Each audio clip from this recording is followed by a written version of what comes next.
Yo guys, welcome back to a brand new video. Today we are taking a look at the Transcended Potential Selector that we are gonna receive for Black Friday.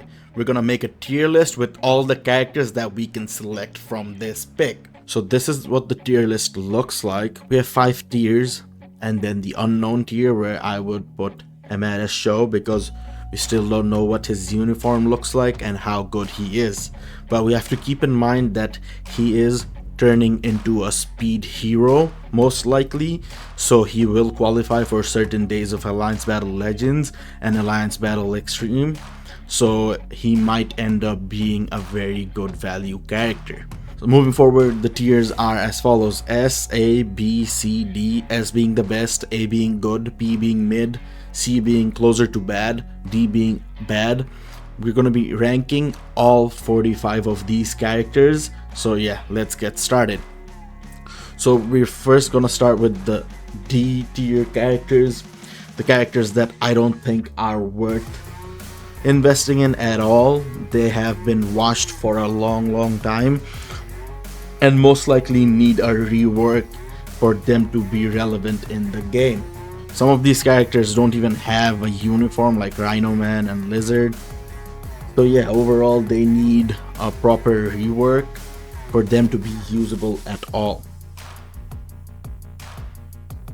Now we move on to the C tier characters. Here are characters that are slightly better than the D tier characters. They have comparatively newer uniforms or have certain use cases in early game or like in certain game modes like Shadowland, but that's about it. They're still not good characters or hold much value, but as it stands, they would be slightly better than the worst bunch of characters. Most of these characters in this tier have received uniforms quite a while ago, so they aren't as strong as they used to be. So yeah, I would just say, skip these characters as well. They're not worth picking up from this selector.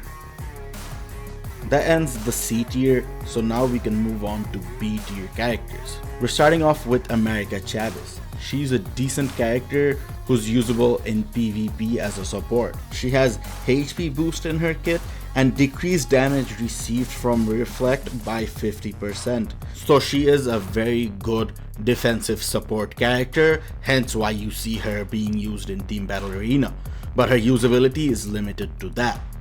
Next up we have Angel. He's a decent PvE and PvP character, however I wouldn't recommend you pick him from this selector if you don't have his seasonal uniform, but he is a fun character to play. So yeah, it's completely up to you guys, and the seasonal uniforms are gonna be on sale for Black Friday, so yeah, he might end up being a good pick for you guys. Following that, we have The Thing. He very recently received his Fantastic Four uniform from the movie, however he's not that good. He's a support character for Fantastic Four characters, but only for PvE, and their value is not the best in PvE, so it negatively affects his value as well. So yeah, he ends up in the B tier. Right after that we have Hulkbuster. He's another tier 4 character who received a new uniform comparatively recently. It was only last year. However, the uniform was underwhelming and the tier 4 upgrade was also underwhelming when it first came out.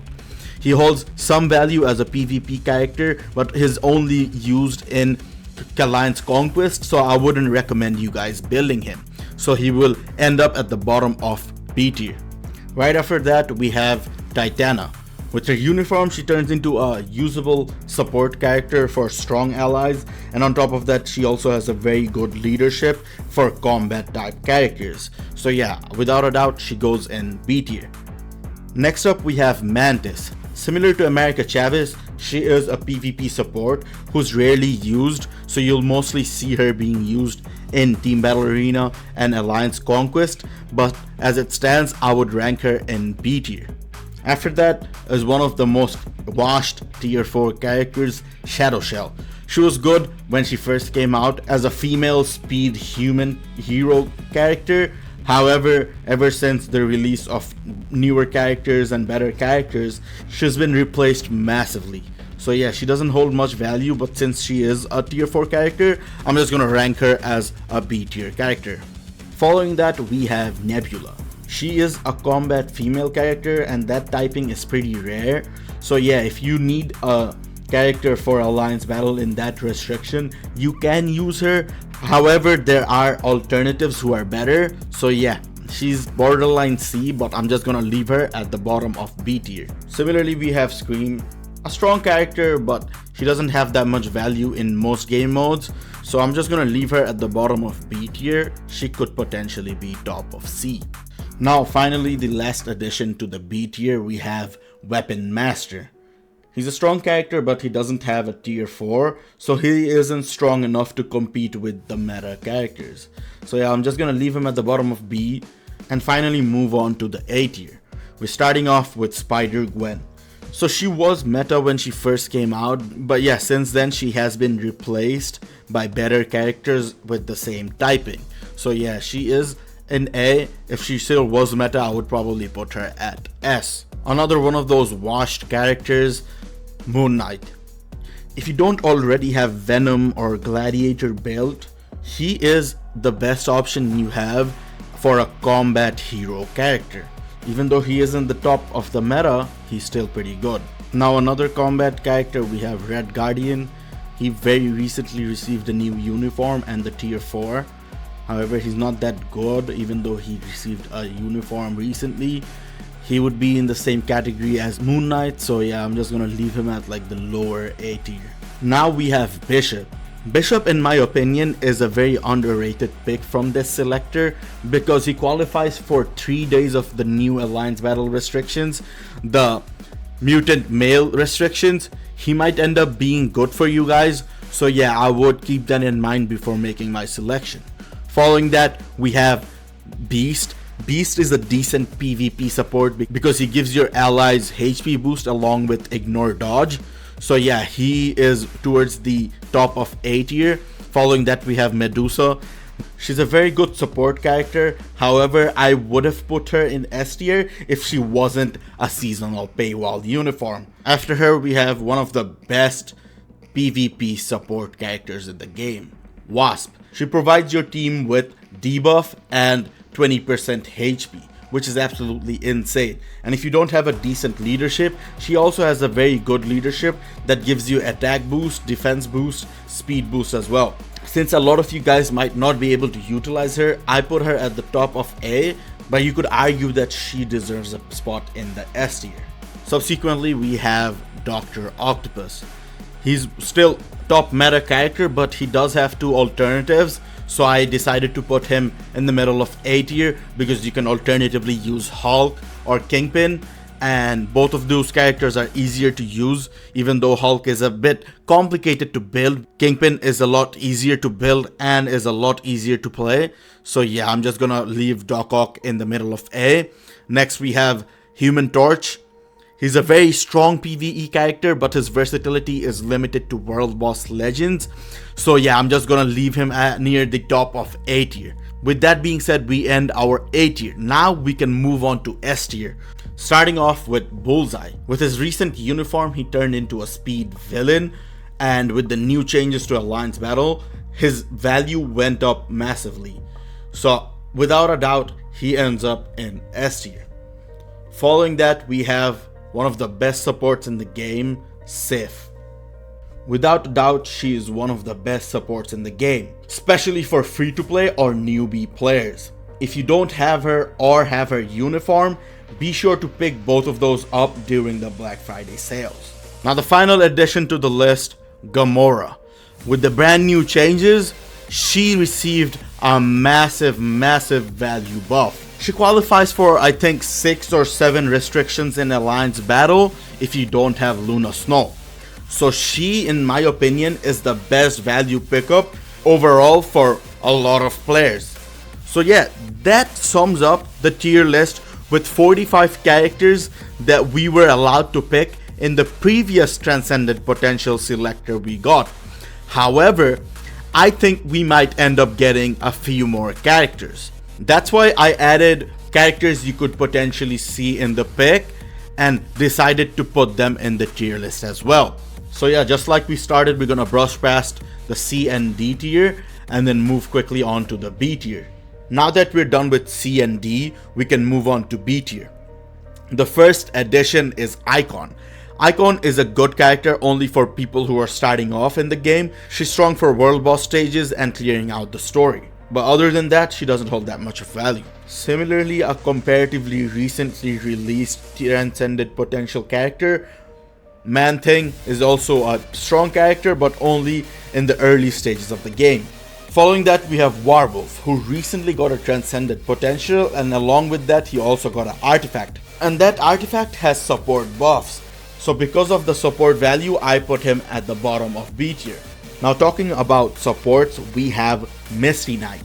She has a very good leadership that applies to characters who deal cold damage. So yeah, because of her lack of versatility, I'm putting her in the middle of B, but she's very good and at times even replaces Shuri as a support on a Luna Snow team. Next we have the first addition to the A tier, Angela. Angela has a good support buff in her uniform. Some of you might argue that putting her in A is a bit too high. However, if you don't have the alternative supports, you can use her and she's gonna perform really well. So yeah, following that, another support in A tier, we have Ghost Rider Robbie Reyes. He's the second best support for Ghost Rider, and with Ghost Rider seeing increased value in Alliance Battle with the new changes, I'd say Robbie Reyes' value went up and he's towards the top of A tier. Now we have Aphrodite. She's a part of the Olympus Epic Quest and she's the most recently released Transcended Potential character. She's a very strong character for early stages. However, later in the game, her value is as a support. The only issue is her support abilities only apply to Olympus allies, so characters from the Epic Quest only. And given how underwhelming the characters from the Epic Quest are, her value is affected negatively. Next we have Red Hulk.